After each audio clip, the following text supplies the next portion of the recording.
Et cette réencryption, c'est-à-dire cette reprogrammation que les humains sont en train de traverser, pour la plupart, pour certains en tout cas, c'est de se souvenir que ça vient de l'intérieur et que ça va vers l'extérieur, que c'est mon intention, mon émotion, ma sensation, mon système de croyance qui est le créateur de la réalité, c'est de se souvenir de ça alors que nous sommes encore dans l'expérience d'une matière trop dense, la matière 3D, qui n'est pas encore aussi flexible, pas encore aussi réactive, qu'elle va bientôt être. Elle va bientôt l'être, mais il y a cette transition qui nous demande d'être dans un acte de foi. Parce que la matière est encore à l'image de ce que nous pensions il y a quelques semaines, quelques années.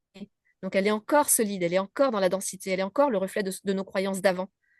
Et c'est pourtant dans ce contexte-là que nous devons croire, nous devons nous souvenir et nous devons maintenir la foi de la flexibilité, de la malléabilité de la matière et de la prédominance de notre croyance et de nos émotions, de nos sensations sur la matière.